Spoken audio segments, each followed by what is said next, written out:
विशाल पिछले 1 महीने से कंपनी तो आ रहा है, लेकिन न जाने उसका ध्यान कहाँ है और वो काफ़ी ज़्यादा उदास सा रहा करता है। एक दिन की बात होती है जब वह और उसका एक कंपनी का ही दोस्त दोनों साथ में बैठे हुए थे, तो तभी अचानक से विशाल के फ़ोन पर उसकी पत्नी का फ़ोन आता है और विशाल ने अपनी पत्नी का फ़ोटो कॉल के ऊपर लगा रखा था। अब जैसी फ़ोटो आता है तो उसका दोस्त उसकी पत्नी को देखता है और देखने के बाद कहने लगता है कि यार तेरी पत्नी तो काफ़ी ज़्यादा खूबसूरत है। अब इस बात को सुनकर जो विशाल होता है वह उस कॉल को तो नहीं उठाता है, लेकिन अपने दोस्त की तरफ अजीब निगाहों से देखने लगता है। उसके बाद यहाँ पर दोस्त कहता है कि क्या हुआ भाई, तू इस तरह से क्यों देख रहा है, क्या मैंने कुछ गलत कह दिया क्या? लेकिन तभी यहाँ पर जो विशाल होता है वो कुछ ऐसा कहता है जिसे सुनने के बाद दोस्त को भी अपने कानों पर विश्वास नहीं होता। वो कहता है कि अगर तुम्हें मेरी पत्नी खूबसूरत लगती है तो तुम ऐसा करो, इससे शादी कर लो और इसका अच्छे से ख्याल रखना। इस बात को सुनकर दोस्त भी पूरी तरह से हैरान हो जाता है और यहाँ पर विशाल जो होता है वह चुपचाप उसकी तरफ देखने लगता है। कौन था विशाल और किस वजह से अपनी पत्नी की शादी अपने दोस्त से कराना चाहता था? पूरी सच्चाई के बारे में जानने के लिए वीडियो को अंत तक जरूर देखें। मध्य प्रदेश के इंदौर के कॉलेज के अंदर एक लड़की पढ़ा करती है, जिस लड़की का नाम होता है संगीता। संगीता जिसके घर में उसके माता पिता हैं, भरा पूरा परिवार है, रुपए पैसों की भी कोई दिक्कत नहीं है, क्योंकि संगीता के पिता सरकारी नौकरी में थे तो उनकी पेंशन आया करती है और उसके भाई अच्छा खासा बिजनेस किया करते हैं। तो यहाँ पर रुपए पैसों की कोई भी दिक्कत नहीं होती। और उसी कॉलेज के अंदर, जिस कॉलेज के अंदर संगीता पढ़ा करती है, वहीं पर एक विशाल नाम का लड़का भी पढ़ा करता है। दोनों ही इंदौर के आसपास के गाँव के रहने वाले थे और वहाँ पर आकर अपनी पढ़ाई किया करते थे। धीरे धीरे समय बीतता है और समय के साथ साथ विशाल और संगीता दोनों को एक दूसरे से प्यार हो जाता है और ये प्यार कुछ ज़्यादा ही बढ़ जाता है। दोनों एक दूसरे के साथ जीने मरने की कस्में खा लेते हैं और उसके बाद एक दूसरे के बिना जिंदगी की कल्पना भी नहीं कर सकते।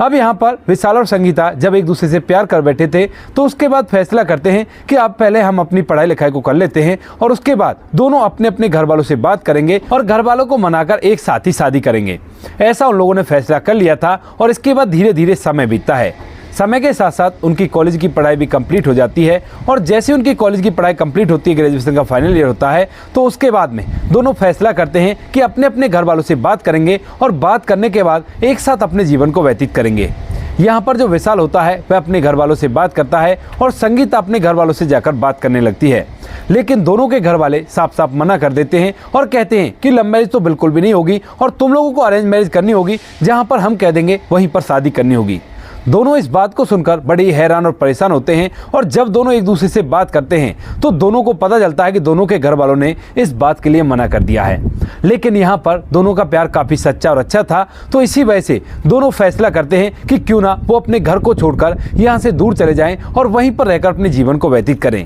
हालांकि विशाल के पास भी अच्छी खासी प्रॉपर्टी है, संगीता का भी दिन अच्छी तरह से व्यतीत हो रहे थे, लेकिन उसके बाद भी वह प्यार के लिए अपने घर को छोड़ने का फैसला कर लेते हैं। दोनों इस बात को तय कर लेते हैं और तय करने के बाद एक दिन बताए गए समय पर दोनों अपने अपने घरों से अपने जरूरी डॉक्यूमेंट लेकर फरार हो जाते हैं। अब यहाँ पर दोनों के घर वालों को जब पता चलता है कि बच्चे घर पर नहीं है तो वो लोग समझ जाते हैं कि इस तरह से ये शायद एक दूसरे के साथ भाग गए हैं। उसके बाद घर वाले उन्हें काफ़ी ढूंढने की भी कोशिश करते हैं, लेकिन उन लोगों को वो कहीं भी नहीं मिलते हैं और थक हार कर घर वाले बैठ जाते हैं। विशाल और संगीता यहाँ से सीधा मुंबई की ट्रेन पकड़ते हैं और मुंबई में जाकर एक छोटी सी चौक के अंदर रहने लगते हैं, क्योंकि यहाँ पर उन्होंने पहले ये फैसला कर लिया था कि अगर घर वाले नहीं मान रहे हैं तो हम यहाँ से काफ़ी दूर चले जाएंगे और वहीं पर अपने जीवन को व्यतीत करेंगे। तो वो लोग मुंबई में जाकर एक चौल में किराए का कमरा लेते हैं और उसी के अंदर अपना समय व्यतीत करने लगते हैं। कुछ पैसे विशाल अपने साथ लेकर आया था और कुछ पैसे संगीता अपने साथ लेकर आई थी, तो उनसे उनका घर तो बच जाता है, लेकिन अब आगे के जीवन को चलाने के लिए उन्हें रोज के पैसे चाहिए और इसी वजह से यहाँ पर विशाल और संगीता दोनों अपने अपने बेस पर इधर उधर नौकरी ढूंढने लगते हैं। दोनों में बड़ा ही गहरा प्यार होता है और यहाँ पर आकर सबसे पहले दोनों ने शादी की थी। तो यहाँ पर जब वो दोनों काम ढूंढते हैं तो काम ढूंढने के दौरान जो संगीता होती है उसे पहले काम मिल जाता है और वो विशाल से मना करने लगती है, कहती है कि विशाल तुम रहने दो, तुम आराम से घर पर रहो, मुझे काम मिल गया है और मैं काम करके घर को चला लूंगी, कैसी भी कोई परेशानी नहीं है। लेकिन विशाल कहता है कि नहीं संगीता, ऐसा नहीं होगा, हमारा पुरुष प्रधान समाज है, तो पुरुष प्रधान समाज में पुरुष को ही कमाना चाहिए, महिलाएं नहीं कमाया करती। कोई बात नहीं, तुम इस नौकरी को छोड़ दो और मैं नौकरी ढूंढ लेता हूँ। यहाँ पर संगीता भी अपने पति की बात से सहमत होती है और कहने लगती है कि कोई बात नहीं, तुम ऐसा करो, पहले तुम नौकरी ढूंढ लो, अगर तुम्हें नौकरी मिल जाती है तो उसके बाद मैं इस नौकरी को छोड़ दूंगी। लगभग 2 से 3 महीने संगीता नौकरी करती है और उसके बाद यहाँ पर जो विशाल होता है उसे नौकरी मिल जाती है और उसके बाद संगीता और विशाल दोनों बड़े खुश होते हैं इस बात को सुनकर और विशाल जो होता है वह संगीता से नौकरी छोड़ने के लिए बात करने लगता है। अब यहाँ पर जो संगीता होती है वह कहने लगती है कि विशाल देखो, हम लोग अपने घर वालों से नाता तोड़कर आ गए हैं और अब मुझे नहीं लगता कि घर वाले कभी भी हमें एक्सेप्ट करेंगे। तो आगे को हमारे बच्चे भी होंगे और बच्चों के लिए हमें घर भी चाहिए होगा और सारी चीज़ें चाहिए होंगी। तो क्यों ना मैं भी नौकरी करूँ, तुम भी नौकरी करो और उसके बाद कुछ पैसे कमा कर एक अपना घर बना लेंगे और उसके बाद अपने जीवन को आराम से व्यतीत करेंगे। अब ये बात विशाल को अच्छी लगती है और उसके बाद वह संगीता की इस बात के लिए मना नहीं कर पाता है और यहाँ पर दोनों दिल लगाकर नौकरी करने लगते हैं। धीरे धीरे इन बातों को लगभग 3 साल बीत जाते हैं और 3 साल के अंदर उन लोगों ने इतना पैसा तो कमा ही लिया था कि वह मुंबई के एक छोटे से गरीब इलाके के अंदर अपना एक छोटा सा मकान ले सके, जिसको वो अपना मकान कह सके। इस बात को सोचकर यहाँ पर दोनों पति पत्नी वहाँ पर मकान देखते हैं और उस मकान को लेकर उसके अंदर शिफ्ट हो जाते हैं। जैसे मकान के अंदर शिफ्ट होते हैं तो यहाँ पर विशाल और संगीता को दोनों को बड़ा ही अच्छा लगता है और वो लोग बड़े ही खुश होते हैं कि चलो अब इस दुनिया में हमारी अपनी कहने के लिए एक जगह तो है जिसमें हम आराम से अपने जीवन को व्यतीत कर सकते हैं और कोई भी दिक्कत नहीं है, आगे मेहनत करेंगे और भी पैसे कमाएंगे। लेकिन जब वो लोग इस घर के अंदर शिफ्ट हो जाते हैं तो यहाँ पर जो विशाल होता है वह संगीता से साफ साफ मना कर देता है आगे नौकरी करने के लिए और कहता है कि तुम आराम से घर पर रहो, वरना अगर किसी को पता भी चलेगा कि लड़की को भगा कर लाया है और यहाँ पर आकर उससे इस तरह से काम करवा रहा है तो लोग तरह तरह की टिप्पणियाँ करेंगे, जबकि हम दोनों एक दूसरे से सच्चा प्यार किया करते हैं। संगीता इस बात को सुनकर उसकी बात के लिए मान जाती है और कहती है कि ठीक है, अगर ऐसी बात है तो मैं कल ही रिजाइन देकर आ जाती हूँ। इसके बाद जो संगीता है वो रिजाइन दे आती है और यहाँ पर जो विशाल होता है वह अपनी कंपनी में काम करता रहता है। यहाँ पर अभी तक इन्होंने बच्चा प्लान नहीं किया था क्योंकि ये चाहते थे कि जब अपना घर हो जाएगा तो उसी के बाद बच्चा प्लान करेंगे और कोई भी दिक्कत नहीं है, दोनों ही इस बात से सहमत थे। लेकिन जैसे इस घर के अंदर आते हैं तो यहाँ पर जो विशाल होता है उसके सिर में अचानक से तेज दर्द होने लगता है और स्टार्टिंग में तो वैसे ही पेन किलर लेकर वो उस दर्द को ऐसे ही बिता देता है, लेकिन धीरे धीरे जैसे जैसे समय बीता है तो समय के साथ साथ वह दर्द कुछ ज़्यादा ही बढ़ने लगता है और अब पेन किलर का उस पर कोई भी असर नहीं होता है। इस बात को देखकर विशाल काफ़ी ज़्यादा परेशान होता है और संगीता को जब ये बात पता चलती है तो वो कहती है कि ऐसा करो, डॉक्टर साहब को दिखाओ, कहीं ऐसा ना हो कि कोई भयंकर बीमारी हो रही हो। इस बात को सुनकर जो विशाल है वो कहता है कि अरे ऐसा नहीं होगा, अभी तो हमारी ज़िंदगी स्टार्ट हुई है तो अभी मुझे भयंकर बीमारी कोई नहीं होगी, मामूली सा सिर दर्द है वैसे ठीक हो जाएगा और फिर भी अगर तुम कह रही हो तो कोई बात नहीं, कल ऑफिस से आते वक्त मैं डॉक्टर साहब को दिखाऊंगा और कोई भी दिक्कत नहीं है। इस बात को कहकर फिलहाल तो यहाँ पर सब कुछ नॉर्मल हो जाता है, लेकिन दूसरे दिन जब विशाल ऑफिस से लौट रहा था तो तभी उसे अपनी पत्नी की बात याद आती है कि डॉक्टर साहब को दिखा लेना, तो वह सोचता है कि क्यों ना डॉक्टर साहब को दिखा ही लेता हूँ। ऐसा सोचकर वह डॉक्टर साहब के पास जाता है और जो डॉक्टर साहब होता है उसके कुछ जरूरी चेकअप करता है। चेकअप करने के बाद यहाँ पर डॉक्टर साहब एकदम से पूरी तरह से हैरान हो जाता है और विशाल को एक ऐसी बात बताता है जिसे सुनने के बाद विशाल के पैरों तले से जमीन खिसक जाती है और वह मन ही मन बहुत कुछ सोचता है। इसके बाद यहाँ से जो विशाल होता है वह अपने घर तो चला जाता है लेकिन काफी ज्यादा उदास रहता है। उसकी पत्नी संगीता जो घर पर उसकी राह देख रही थी वह एकदम से उसके सामने पानी का गिलास लेकर आती है और कहने लगती है कि आ गए आप, ये बताओ आपने डॉक्टर साहब को दिखाया क्या नहीं दिखाया। तो तभी जो विशाल होता है अपनी पत्नी संगीता की तरफ देखता है और देखने के बाद कहता है कि हाँ डॉक्टर साहब को दिखा दिया, कोई भी दिक्कत नहीं है, डॉक्टर साहब ने दवाई दे दी है और ये ठीक हो जाएगा कुछ ही दिनों में। इस बात को कहकर यहाँ पर जो विशाल होता है वो सोफे पर जाकर बैठ जाता है और वहाँ पर बैठते ही अपनी पत्नी का हाथ पकड़कर कहने लगता है संगीता अगर मैं नहीं रहा तो तुम क्या करोगी। अब इस बात को सुनकर यहाँ पर जो संगीता होती है वह एकदम से आंखों में आंसू भर लाती है और कहने लगती है कि कहना क्या चाहते हो, तुम क्यों नहीं रहोगे और तुम्हारे बिना तो मैं अपने जीवन की कल्पना भी नहीं कर सकती। लेकिन तभी यहाँ पर जो विशाल होता है वह अपनी पत्नी से कहने लगता है देखो संगीता ऐसा नहीं किया करते, अगर मुझे कुछ हो जाता है तो उसके बाद तुम्हें जिंदगी को जीना नहीं छोड़ना है, क्योंकि एक इंसान के जाने से दुनिया रुका नहीं करती। इस बात को सुनकर संगीता उसे धमकाने लगती है, कहती है कि आज के बाद अपनी ज़बान पर यह वर्ड मत लाना क्योंकि मैं तुमसे प्यार किया करती हूँ और तुम्हारे बिना मैं जीवन की कल्पना भी नहीं कर सकती। यह बात सुनकर विशाल जो होता है मुस्कुराने लगता है, कहता है कि अरे मैं तो वैसे ही मजाक कर रहा था, कोई बात नहीं, हमें कुछ भी नहीं होगा और हम दोनों अपनी ज़िंदगी को बुढ़ापे तक एक साथ जिएंगे। ऐसा कहकर विशाल हंस तो जाता है लेकिन मन ही मन उसकी बहुत कुछ चीज़ चल रही थी। इधर जो संगीता होती है वह भी हंसते हुए कहती है कि ठीक है मैं आपके लिए खाना लगा देती हूँ। इसके बाद विशाल खाना खाता है, लेकिन उस दिन के बाद से लगातार जो विशाल होता है वह काफ़ी ज़्यादा टेंशन में रहता है। धीरे धीरे समय बीता है और समय के साथ साथ जब इन बातों को 1 महीना बीत जाता है तब तक विशाल बहुत कुछ गहन सोच विचार मन के अंदर कर चुका था। और एक दिन जब वह अपने ऑफिस की एक बेंच पर बैठा हुआ था तो उसके साथ में उसके साथ काम करने वाला एक लड़का बैठा हुआ था जिसका नाम विक्रम होता है। और विक्रम जब उसके साथ में बैठा हुआ था तो तभी उसकी पत्नी संगीता का फ़ोन बजता है और फ़ोन सीधा टेबल पर रखा हुआ था। अब जैसे ही विक्रम उसकी पत्नी के फोन को फोटो देखता है, क्योंकि विशाल ने अपनी पत्नी का फोटो कॉल पर लगा रखा था और फोटो में उसकी पत्नी काफी ज्यादा खूबसूरत लग रही थी, तो एकदम से जो विक्रम होता है वो उससे मजाक करते हुए कहने लगता है कि भाई ये तेरी पत्नी तो काफी ज्यादा खूबसूरत है यार। अब इस बात को सुनकर यहाँ पर जो विशाल होता है, जो काफी ज्यादा उदास रहा करता है, वह विक्रम की तरफ देखता है और उसकी तरफ अजीब निगाहों से देखता ही चला जाता है। ना तो वह फोन को उठाता है और ना ही कुछ कहता है, केवल उसकी तरफ देख ही रहा था। इस बात को देखने के बाद यहाँ पर जो विक्रम होता है वह पूरी तरह से हैरान होता है और कहता है कि भाई क्या हुआ, क्या मैंने कुछ गलत कह दिया। लेकिन तभी यहाँ पर जो विशाल होता है वो कहने लगता है कि अगर तुम्हें मेरी पत्नी खूबसूरत लगती है तो क्या तुम उससे शादी करके जिंदगी भर उसका ख्याल रख सकते हो। इस बात को सुनकर यहाँ पर उसका दोस्त विक्रम पूरी तरह से भौचक्का रह जाता है और सोचने लगता है कि ये कह क्या रहा है, क्योंकि विक्रम को पता है कि उसने अपनी पत्नी से भागकर शादी की थी और इसी वजह से वो लोग यहाँ पर रहा करते हैं। विक्रम उसका काफी अच्छा दोस्त है और वो दोनों एक दूसरे को काफी ज्यादा गहनता के साथ जाना करते हैं।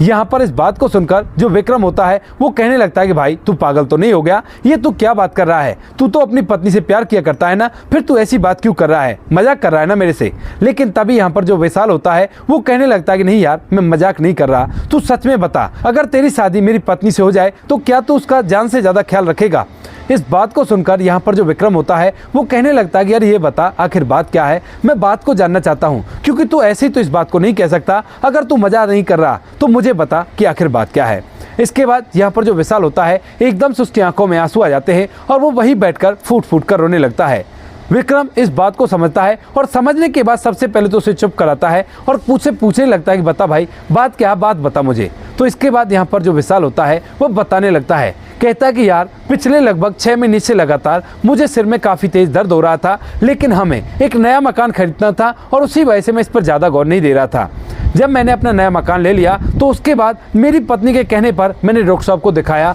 और जब डॉक्टर साहब मेरा चेकअप करते हैं तो वे बताते हैं कि तुम्हें ब्रेन ट्यूमर है और तुम्हारा फाइनल स्टेज चल रहा है, अब कुछ भी नहीं हो सकता, ना तो ऑपरेशन से हटाया जा सकता है और तुम्हारे पास मुश्किल से मुश्किल 3 महीने हैं। इस बात को सुनकर यहाँ पर जो विक्रम होता है वो कहने लगता है कि क्यों मजाक कर रहा है। लेकिन तभी यहाँ पर जो विशाल होता है वह अपना फ़ोन निकालता है और फ़ोन के अंदर से जो रिपोर्ट की फ़ोटो होती हैं उन सभी को यहाँ पर विक्रम को दिखा देता है। विक्रम उन सभी को देखकर पूरी तरह से परेशान हो जाता है, क्योंकि विक्रम विशाल को बहुत अच्छी तरह से जाना पहचाना करता था और वह तहे दिल से उसका दोस्त था। यानी कि ऐसा नहीं कि ऊपर ऊपर से दिखाने के लिए, वह तो दिल से उससे दोस्त माना करता था। इस बात को सुनकर यहाँ पर जो विक्रम होता है वो कहने लगता है कि नहीं ऐसा नहीं हो सकता और चलो किसी हॉस्पिटल में तुम्हें दिखाएंगे और तुम्हारा इलाज जरूर से हो जाएगा। लेकिन तभी यहाँ पर जो विशाल होता है जब वह उसका हाथ पकड़कर उसे खड़ा करने लगता है तो एकदम से विशाल उसे रोकता है और कहता है कि भाई अब कुछ भी नहीं हो सकता, मैंने सब कुछ पता कर लिया है और कई जगह पर भी ट्राई कर ली है कि कहीं से भी मुझे राहत की सांस मिल जाए, क्योंकि जिस दिन मुझे इस बारे में पता चला था उस दिन मैं अपने घर गया था और मैंने अपनी पत्नी से पूछा था कि अगर मैं नहीं रहा तो तुम अपनी जिंदगी को खुशी खुशी व्यतीत कर लोगी ना। लेकिन उसने साफ साफ मना कर दिया और कहा कि तुम्हारे बिना मैं जीवन की कल्पना भी नहीं कर सकती।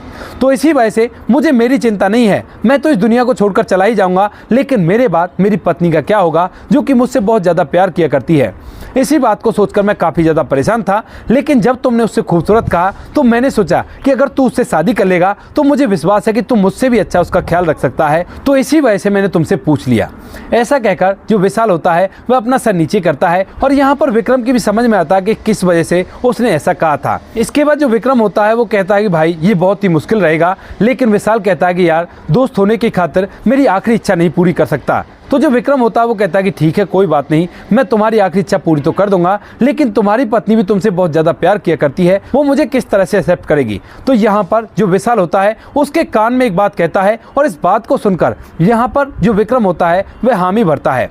विशाल उस बात को कहने के बाद उस दिन ऑफिस से ही गायब हो जाता है और उसके बाद कहीं भी किसी को नहीं मिलता है। इधर उसकी पत्नी घर पर जब अकेली रह जाती है तो वह विक्रम के पास फोन करती है और उसे पूछने लगती है कि आपको विशाल के बारे में पता है, कहाँ गया वो, क्या कर रहा है वो। तो उसके बाद जो विक्रम है वो कहता है कि ठीक है भाभी जी मैं अभी आ रहा हूँ, तुम चिंता मत करो कैसी भी। उसके बाद जो विक्रम होता है वह सीधा विशाल के घर पहुँच जाता है और वहाँ पर जाकर इधर उधर उसे ढूंढने लगता है और जब ढूंढने से भी कहीं भी नहीं मिलता तो उसके बाद यहाँ पर जो विक्रम होता है वो कहने लगता है देखो भाभी जी लगता है शायद विशाल नहीं आने वाला है, वो शायद आपको धोखा देकर चला गया है। लेकिन यहाँ पर संगीता को इस बात पर विश्वास नहीं होता है और वो कहती है कि नहीं ऐसा नहीं हो सकता, मेरा विशाल ऐसा नहीं है। लेकिन तभी यहाँ पर विक्रम कहता है कि अगर ऐसा नहीं होता तो कुछ तो पता चलता उसके बारे में, हमने सब जगह पता कर लिया है और मैं हर जगह उसे ढूंढ कर आ चुका हूँ। तो यहाँ पर संगीता थोड़ी देर के लिए चुप हो जाती है और उसके बाद कहने लगती है कि अब मैं क्या करूँगी, कहाँ जाऊँगी और मुझे क्या करना चाहिए, क्योंकि घर वालों से के पास भी मैं नहीं जा सकती, क्योंकि उनकी मर्जी के खिलाफ मैंने विशाल से शादी की थी और विशाल भी मुझे धोखा देकर चला गया।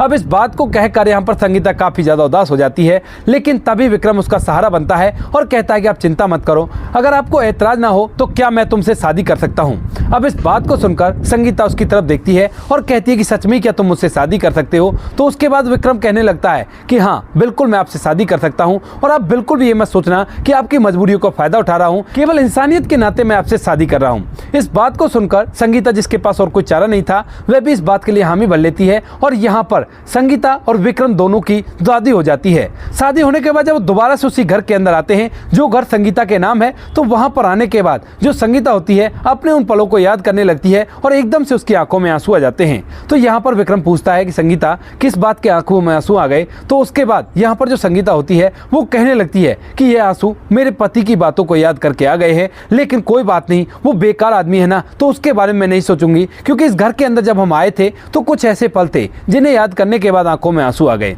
इस बात को कहकर संगीता तो कहती है कि कोई बात नहीं, छोड़ो इन बातों को, लेकिन विक्रम को लगता है कि नहीं ऐसा नहीं करना चाहिए। इसके बाद जो विक्रम होता है वह संगीता का हाथ पकड़ता है और कहता है कि संगीता देखो, इसमें मेरी कोई गलती नहीं है, ये दरअसल जो कुछ भी हुआ है वो तुम्हारे पति का किया धरा है और तुम्हारे पति फिलहाल भी हैं, लेकिन वो अपनी जिंदगी और मौत की लड़ाई लड़ रहे हैं। अब इस बात को सुनकर संगीता पूरी तरह से हैरान हो जाती है और कहने लगती है कि विक्रम ये तुम कह क्या रहे हो, आखिर बात क्या है, मुझे साफ साफ बताओ। इसके बाद विक्रम उसे पूरी बात बताता है और कहता है कि तुम्हारे पति को इस तरह से बीमारी हो गई है और उसके बाद वो फिलहाल एक फलानी जगह पर रहा करते हैं और उन्होंने कहा था कि उसकी पत्नी का ख्याल रखने वाला कोई चाहिए, क्योंकि उसे तो इस दुनिया से जाना ही है, और इसी वजह से उन्होंने मुझे यहाँ पर भेजा और अपने आप को वहाँ पर छुपा लिया। इसके बाद जो पत्नी होती है संगीता, वह कहती है कि मुझे ले चलो, आखिरी बार मुझे उसे देखना है और उसके बाद मैं बेशक से तुम्हारे साथ जिंदगी व्यतीत कर लूंगी। इसके बाद यहाँ पर जो विक्रम होता है वह संगीता को लेकर उस जगह पर चला जाता है जहां विक्रम अपनी आखिरी सांसें गिन रहा था और अपनी जिंदगी को पूरी होने की राह देख रहा था। वहां पर एक छोटा सा कमरा होता है जो कमरा उसने किराए पर ले रखा था, और वहां पर जो संगीता विक्रम के साथ पहुंचती है, अपने पति की हालत देखकर पूरी तरह से हैरान हो जाती है, क्योंकि पति पूरी तरह से सूख गया था, उसके शरीर पर बिल्कुल खाल और हड्डियां ही बची हुई थी, लेकिन वह आखिरी सांसें ले रहा था। और जैसे संगीता को देखता है तो देखने के बाद उसकी आंखों में आंसू आ जाते हैं और उसके बाद तुरंत ही वह इस दुनिया को छोड़कर चला जाता है, मानो वह इसी बात की राह देख रहा हो कि कब संगीता आएगी और कब वह इस दुनिया को छोड़कर जाएगा। हालांकि यहाँ पर उसके बाद संगीता ने विशाल का अंतिम संस्कार कराया अच्छी तरह से और उसके बाद आज तक भी उसको याद किया करती है, लेकिन जो विक्रम है वह अपनी दोस्ती की खातिर आज भी संगीता के साथ रहा करता है और वो दोनों एक दूसरे के साथ पति पत्नी की तरह भी रह रहे हैं। बार बार जब भी कभी उन्हें विशाल की याद आया करती तो उसके बाद वो काफी ज्यादा उदास हुआ करते हैं, लेकिन मुंबई में ही अपना जीवन व्यतीत कर रहे हैं। तो दोस्तों ये थी आज की कहानी, आपको जैसी भी लगी हो कमेंट सेक्शन में बता देना। वीडियो अगर अच्छी लगी हो तो वीडियो को लाइक और चैनल को सब्सक्राइब जरूर करें, ताकि हमें थोड़ा सा हौसला मिल सके आप लोगों के लिए ऐसे अच्छे वीडियो बनाने के लिए। इन कहानियों को सुनाने का उद्देश्य किसी को परेशान करना बिल्कुल भी नहीं है, ये कहानी आपको इसलिए सुनाई जाती है ताकि आप लोग इन कहानियों में से कुछ ना कुछ सीख सको और अपने जीवन में उस चीज़ को अप्लाई कर सको। मिलते हैं किसी नेक्स्ट वीडियो नए टॉपिक के साथ, तब तक के लिए जय हिंद, जय भारत, जय हिंदुस्तान।